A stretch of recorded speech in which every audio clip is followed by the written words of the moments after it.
Hello, everybody. How are you doing today? Full transparency right off the bat.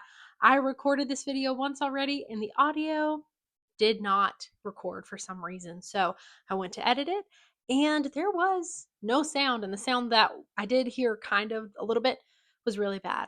So this is take two of this lovely video.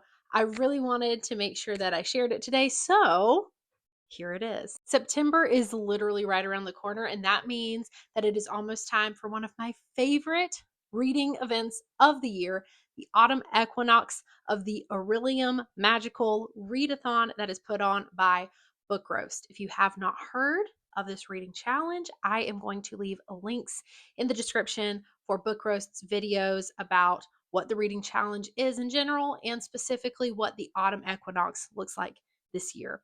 I'll give you a little bit of detail about what my side of everything looks like, and then I'll share with you the books that I am going to be reading for the month of September. So this reading challenge has a very special place in my heart because it is what reignited my love of reading, and I will never stop talking about it because it is such a fun experience. And I have to give a shout out to my best friend Abby because she is the one that told me about it and got me on it, and she does it as well. Thank you, Abby. You are the best.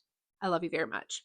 Now, this is my journal where I record everything about my character for the reading challenge and the calling that that character has, kind of a quick summary if you do not know.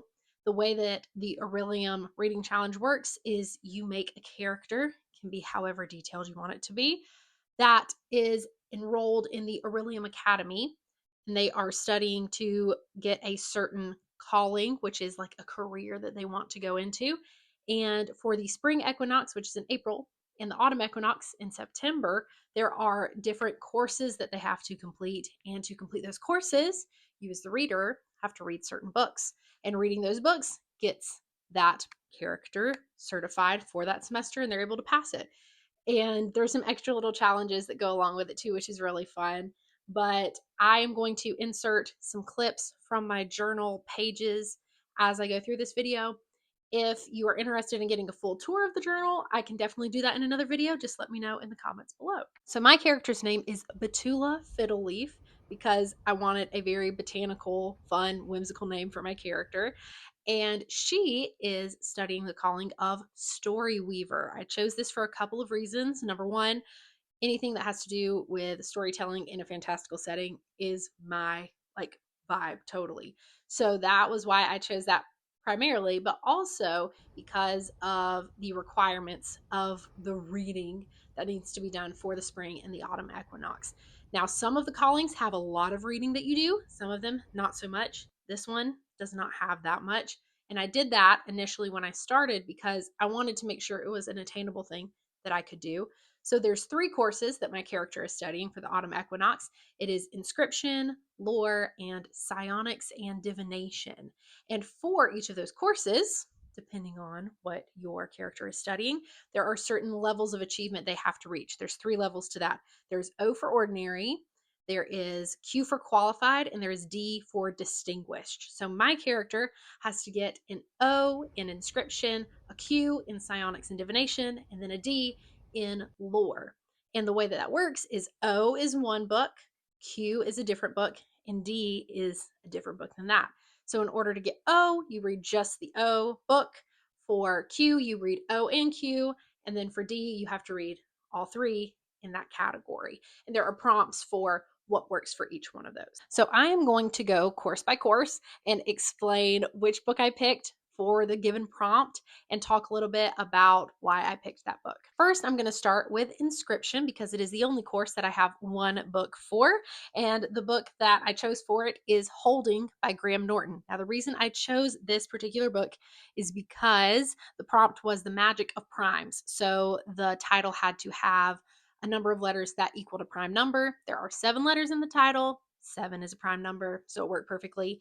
I got this book in the clearance section at Books A Million years ago, and I love Graham Norton. So when I saw this book on clearance, I was like, I have to get it. And I assumed it was like a comedy book. It's a mystery and it seems to be like kind of serious. So I am very excited and I cannot wait to read this one. Next, we are going to go into lore, and I have 3 books for lore. The first one, which is the O level, is a book that is Forgotten Tongues. And if you see me looking down, I had to put little sticky notes on the back of the books just so I made sure I said everything right. But Forgotten Tongues means that it had to be a translated book, and I picked The Murmur of Bees by Sofia Segovia, and it was translated by Simon Bruni. This book I saw a while ago online somewhere, and just from the description of it, it seemed to be really interesting. I also love the cover art, and I think bees are really fascinating in general. I love The Secret Life of Bees. The bees in the Starless Sea were very interesting to me. So I was like, I'll get this book eventually. And then I saw it at a thrift store for $1 and I bought it because I was like, who knows? Maybe I need a translated book for a prompt soon. And sure enough, I did. The Q prompt book for lore is Ancient Post. So it had to have either a letter or a note on the front. And so I picked this one, the Guernsey Literary and Potato Peel Pie Society by Marianne Schaefer and Annie Barrows. In a previous video, I had gotten this at the Really Good, Really Big, Really Cheap book sale. I was very excited and hoped that I could read it sometime soon. Turns out there's a letter on the front of this, so it matched the prompt perfectly, and I am very, very excited to get to read this book. The last book I have in the lore course is the D level book, which prompt had Myth of the Minismule.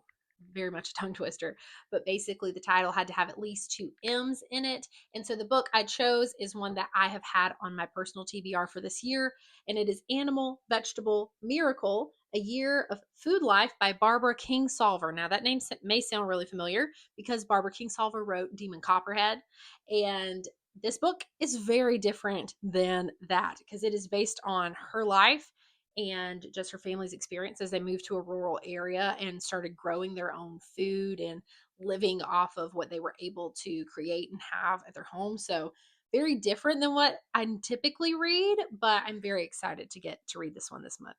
And for the last course that I have, there are 2 books that I'm going to be reading. For the O level for Psionics and Divination, I am going to have the prompt Premonition Prep. So I had to do a genre spin.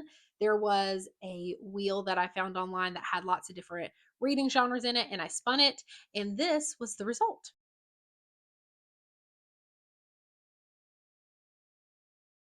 I was genuinely surprised that I got fantasy on the first try. I was determined that I was going to go with whatever the first one was. I expected it to be a genre I'd never done before. And when I saw fantasy, I was like, oh my gosh, what am I going to read? Because I had a lot of fantasy books on my TBR. The one that I ended up going with is a really popular book, as far as I know. It is Emily Henry's Encyclopedia of Fairies by Heather Fawcett.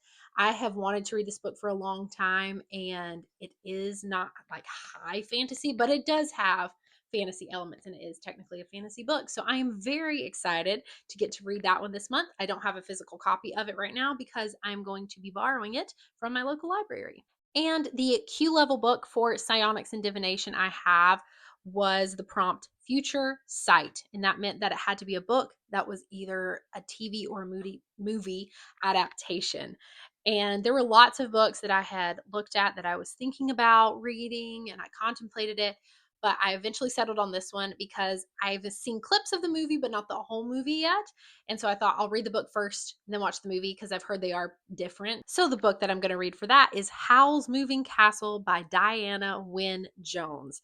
And I picked this cover because it looked the most like the movie like art for the castle itself. There were lots of really cool covers. I just went with this one. I personally really love the font that the book is typed in. I know that may sound a little crazy, but I'm all about it. It is beautiful, and I absolutely cannot wait to read this book. So there we go, 6 books in 1 month. It's going to be a lot of fun. It's going to be a challenge, and I fully plan on doing some little like vlog style clips after I finish each of the books and just kind of giving a spoiler free recap of how I felt about the book, my rating of it. And then at the end of the month, once I finish everything, I'm going to do a little video as a full recap of the autumn equinox and my experience with it for this year. So thank you so much for watching so far. If you are also participating in the Magical Readathon Autumn Equinox, tongue twister, then you can please leave a comment down below with your character's name and what calling they're going for. And I love just getting to connect with people over that. It's such a really cool experience. So please let me know down below if you are participating in it and what your character and their calling is. I hope you have a fantastic day. Happy reading, and I will see you guys next time. Bye.